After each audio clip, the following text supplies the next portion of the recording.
Taste the Daily. விருதுநகரில் விடியா திமுக அமைச்சர்கள் பங்கேற்ற நிகழ்ச்சியால் பொதுமக்கள் சிரமத்திற்குள்ளாகினர்.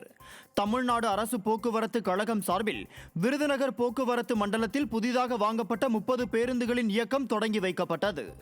இதில் விடியா திமுக அமைச்சர்களான KKSSR ராமச்சந்திரன், தங்கம் தென்னரசு மற்றும் சிவசங்கர் கலந்து கொண்டனர். கடும் இட நெருக்கடி கொண்ட விருதுநகர் பழைய பேருந்து நிலையத்தில் நிகழ்ச்சி நடைபெறுவதற்கு 3 மணி நேரத்திற்கு முன்னரே பேருந்துகள் நிறுத்தி வைக்கப்பட்டன. இதனால் பேருந்துகள் அனைத்தும் உள்ளே செல்ல அனுமதி மறுக்கப்பட்டதால் பள்ளி மற்றும் கல்லூரி செல்லும் மாணவ மாணவிகள் மற்றும் பொதுமக்கள் பெரும் சிரமத்திற்கு உள்ளாகினர். விருதுநகர் மாவட்டம் ஸ்ரீவில்லிபுத்தூர் அருகே 4 வழிச்சாலையின் நடுவே அமைக்கப்பட்ட தடுப்புகளை அகற்றி பொதுமக்கள் சாலை மறியலில் ஈடுபட்டனர். அச்சங்குளம், கடமங்குளம், கரைவளந்தான்பட்டி உள்ளிட்ட கிராம பகுதிகளை ஒட்டி திருமங்கலம் முதல் செங்கோட்டை வரை 4 வழிச்சாலை அமைக்கப்பட்டு வருகிறது.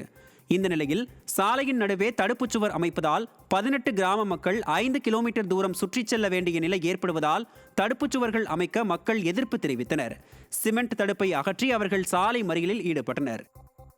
மொத்தத்தில் 10 கிலோமீட்டர் சுற்றி வரணும். ஒரு 2.5 கிலோமீட்டருக்கு இடையில நாங்கள் கேட்குறோம் இந்த மீடியன் ஓப்பன் தராமல் கீழே ப்ராஜெக்ட் ஆரம்பிக்கிற சமயத்தில் ப்ராஜெக்ட் டைரக்டர் வரைக்கும் மெயில் அனுப்பி வச்சு ஸ்பெஷல் டிஆர்ஓ விருதுநகர் அவங்களுக்கு பெட்டிஷன் கொடுத்தாச்சு.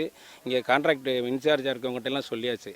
எங்கள் வாழ்வாதாரத்தையே பாதிக்கும். அன்றாடம் பால் எடுக்கிறது, விவசாய வேலைக்கு போகிறது, கருது எடுக்கிறது, உழவுக்கு போகிறது, இப்படி இருக்கும்போது எல்லாரோட வாழ்க்கையும் பாதிக்குது. ஒரு 900 குடும்பம். மாவட்ட ஆட்சித்தலைவர் தான் உச்சபட்சமாக அவங்கள்ட்ட சொல்லி அரசாங்கம் பண்ணது எங்கள்கிட்ட நிலத்தை எடுத்துகிட்டு எங்களுக்கு இடைஞ்சல் பண்ணுறது மிகப்பெரிய சங்கடம். அது மாற்றுத்திறனாளிகளுக்கு வழங்க வேண்டிய உதவித்தொகையை உடனடியாக வழங்குவது உள்ளிட்ட பல்வேறு கோரிக்கைகளை வலியுறுத்தி கள்ளக்குறிச்சி ஆட்சியர் அலுவலகம் முன்பு போராட்டம் நடைபெற்றது. உதவித்தொகை கேட்டு ஓராண்டுக்கு மேலாகியும் காத்திருப்பது, வருவாய்த்துறை மூலம் வழங்கும் 1500 ரூபாய் மற்றும் மாற்றுத்திறனாளிகள் மூலம் வழங்கும் கடும் ஊனத்திற்கான 2000 ரூபாயை உடனே வழங்குவது உள்ளிட்ட கோரிக்கைகளை வலியுறுத்தி இந்த போராட்டம் நடைபெற்றது. கொட்டும் மழையில் போராட்டத்தில் ஈடுபட்ட மாற்றுத்திறனாளிகளின் கோரிக்கைகளுக்கு விடியா திமுக அரசு செவிசாய்க்க வேண்டும் என்பதே அனைவரின் எதிர்பார்ப்பாக உள்ளது. திருவாரூர் மாவட்டத்தில் தமிழ்நாடு ஊரக வளர்ச்சித்துறை அலுவலர் சங்கத்தினர் 11 அம்ச கோரிக்கைகளை வலியுறுத்தி தற்செயல் விடுப்பு போராட்டத்தில் ஈடுபட்டனர். கருணாநிதி கனவு இல்லம் மற்றும் ஊரக வீடுகள் பழுது நீக்கும் திட்டத்திற்கு உரிய ஊழியர் கட்டமைப்பு வழங்குதல், பணி மேற்பார்வையாளர்களுக்கு பதவி உயர்வு, கணினி உதவியாளர்கள் பணி நிரந்தரம் உள்ளிட்ட கோரிக்கைகளை வலியுறுத்தி போராட்டம் நடத்தினர். தென்காசி மாவட்டம் செங்கோட்டையில் வசித்து வந்த மருதப்ப பாண்டியனின் காரை திருடி அதில் மது குடிக்க உல்லாசமாக சென்ற 3 பிடிபட்டுள்ளனர். ஷேக் முகமதுவுடன் மது அருந்துவதில் நண்பர்களாக சேர்ந்த கணேசன் மற்றும் கிட்டாமணி ஆகியோர் ஏற்கனவே மது போதையில் இருந்தபோது ஷேக் முகமது தான் திருடிய காரில் கணேசனிடமும் கிட்டாமணியிடமும் மது வாங்கி தருவதாக கூறி அழைத்துக் கொண்டு காரில் ஊர் சுற்றிய நிலையில் அவர்கள் போலீசிடம் சிக்கிக் கொண்டனர். விடியா ஆட்சியில் அதிகரிக்கும் மது போதை ஆசாமிகளின் தொல்லையால் மக்கள் நிம்மதியாக வசிக்க முடியாத சூழல் ஏற்பட்டுள்ளது.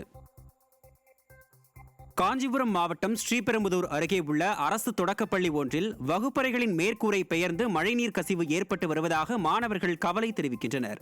மேவலூர் குப்பம் ஊராட்சியில் உள்ள அரசு பள்ளி கட்டிடத்தின் வகுப்பறைகளின் மேற்கூரை பாழடைந்து மிகவும் மோசமான நிலையில் உள்ளது. மழைக்காலங்களில் வகுப்பறைகளில் தாரை தாரையாக நீர் ஒழுகுவதாக மாணவர்கள் புகார் தெரிவிக்கின்றனர்.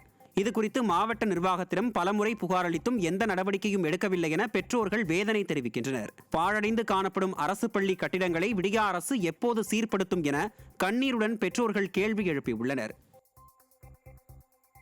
ராமநாதபுரம் மாவட்டம் ஆர்எஸ் மங்கலம் தாலுகாவுக்குட்பட்ட அரசு ஊராட்சி ஒன்றிய தொடக்கப்பள்ளியை மர்ம நபர்கள் சேதப்படுத்தியதுடன் அசுத்தப்படுத்தவும் செய்துள்ளனர். காவனூர் ஊராட்சி நாகனேந்தல் கிராமத்தில் உள்ள அரசு ஊராட்சி ஒன்றிய தொடக்கப்பள்ளியில் மர்ம நபர்கள் இரவு வேளையில் உள்ளே சென்று மது அருந்தியும் அங்கிருந்த பாட புத்தகங்கள் மற்றும் ஆவணங்களை கிழித்தும் சேதப்படுத்தியுள்ளனர். இதுகுறித்து நடவடிக்கை எடுப்பதாக கூறி உறுதியளித்த மாவட்ட கல்வி அதிகாரிகள் இதுவரை எந்த நடவடிக்கையும் எடுக்கவில்லை. இதனால் தவறு செய்தவர்கள் மீதும் அவர்களை பாதுகாப்பவர்கள் மீதும் விடியா திமுக அரசு தகுந்த நடவடிக்கை எடுக்க மாணவர்களின் பெற்றோர்கள் கோரிக்கை விடுத்துள்ளனர். ராமநாதபுரம் மாவட்டம் ஆர்எஸ் மங்கலம் தாலுகாவுக்குட்பட்ட அரசு ஊராட்சி ஒன்றிய தொடக்கப்பள்ளியை மர்ம நபர்கள் சேதப்படுத்தியதுடன் அசுத்தப்படுத்தவும் செய்துள்ளனர். காவனூர் ஊராட்சி நாகனேந்தல் கிராமத்தில் உள்ள அரசு ஊராட்சி ஒன்றிய தொடக்கப்பள்ளியில் மர்ம நபர்கள் இரவு வேளையில் உள்ளே சென்று மது அருந்தியும் அங்கிருந்த பாட புத்தகங்கள் மற்றும் ஆவணங்களை கிழித்தும் சேதப்படுத்தியுள்ளனர். இது குறித்து நடவடிக்கை எடுப்பதாக கூறி உறுதியளித்த மாவட்ட கல்வி அதிகாரிகள் இதுவரை எந்த நடவடிக்கையும் எடுக்கவில்லை. இதனால் தவறு செய்தவர்கள் மீதும் அவர்களை பாதுகாப்பவர்கள் மீதும் விடியா திமுக அரசு தகுந்த நடவடிக்கை எடுக்க மாணவர்களின் பெற்றோர்கள் கோரிக்கை விடுத்துள்ளனர். ராமநாதபுரம் நகர பகுதிகளில் பாதாள சாக்கடையில் உடைப்பு ஏற்பட்டுள்ளதால் சாலையில் கழிவுநீர் கொப்பளித்து ஓடுகிறது. இதனால் நோய் தொற்று பரவுமோ என்ற அச்சத்தில் மக்கள் உள்ளனர். இப்பகுதியில் உள்ள மாணவர்கள் அலுவலகத்திற்கு செல்பவர்கள் அதில் நடந்து செல்லக்கூடிய நிலைக்கு தள்ளப்படுகின்றனர். இதனால் நோய் தொற்று பரவும் அபாயம் உள்ளது. இதற்கு முழுமையாக தீர்வு கிடைக்க நடவடிக்கை எடுக்க வேண்டும் என விடியா அரசின் நகராட்சி நிர்வாகத்திற்கு அப்பகுதி மக்கள் கோரிக்கை விடுத்து வருகின்றனர். வேலூர் மாவட்டம் ஊசூர் அருகே வீட்டின் பூட்டை உடைத்து நகைகளை மர்ம நபர்கள் திருடிச் சென்றனர்.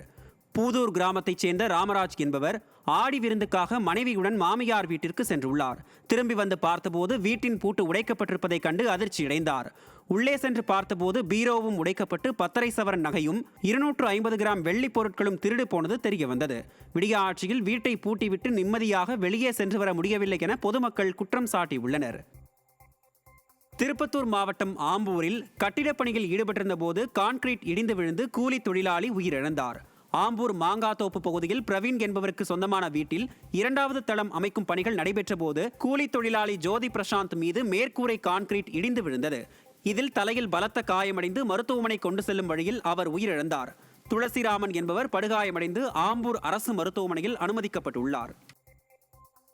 கோவை மேட்டுப்பாளையத்தில் தலைமை அரசு போக்குவரத்து கழக அலுவலகத்தில் நிர்வாக இயக்குநரிடம் தொழிலாளர்கள் கோரிக்கை மனு அளித்தனர். போக்குவரத்து தொழிலாளர்களின் வாழ்வாதாரம் பாதிக்கப்பட்டுள்ளது என்பது உள்ளிட்ட பல்வேறு கோரிக்கைகளை மனுவாக அளித்தனர். மண்டலம் வாரியாக கோவை, சேலம், திருச்சி, திண்டுக்கல் உள்ளிட்ட அலுவலர்களை சந்திக்க உள்ளதாகவும் தொடர்ந்து முதல்வர் மற்றும் போக்குவரத்து துறை அமைச்சரை சந்தித்து மனு அளிக்க உள்ளதாகவும் போக்குவரத்து தொழிலாளர்கள் தெரிவித்துள்ளனர். தருமபுரி மாவட்டம் நல்லம்பள்ளியில் வாரச்சந்தையில் ஆடி பண்டிகையை முன்னிட்டு ஒரே நாளில் 2 கோடி ரூபாய்க்கு ஆடுகள் விற்பனையானது. நல்லம்பள்ளியில் நடைபெற்ற வாரச்சந்தையில் தருமபுரி, கிருஷ்ணகிரி, ஆந்திரா உள்ளிட்ட பகுதிகளில் இருந்து ஆடுகளை விற்பனை செய்ய வியாபாரிகளும் ஆடுகளை வாங்க பொதுமக்களும் வந்திருந்தனர். இந்த நிலையில் ஆடி பண்டிகையை முன்னிட்டும் மொஹரம் பண்டிகையை முன்னிட்டும் சந்தையில் 3000க்கும் மேல் ஆடுகள் விற்பனையானது. இந்த வாரச்சந்தையில் ஒரே நாளில் சுமார் 2 கோடி ரூபாய்க்கு ஆடுகள் விற்பனையானது. திருச்சி அருகே ஒரு கால் இழந்தவர் ஓட்டி வந்த லாரி கட்டுப்பாட்டை இழந்து கார் மீது மோதி விபத்துக்குள்ளானது. முருகேசன் என்பவர் புல்லம்பட்டியில் இருந்து திருச்சி நோக்கி ஓட்டி வந்த லாரி சமயபுரம் அருகில் வரும்பொழுது எதிரே வந்த கார் மீது பயங்கரமாக மோதியது. இதனால் கார் தடுப்பு கட்டை மீது ஏறி நின்றது. போலீஸ் விசாரணையில்தான் லாரி ஓட்டுநருக்கு ஒரு கால் இல்லை என்பது தெரிய வந்தது.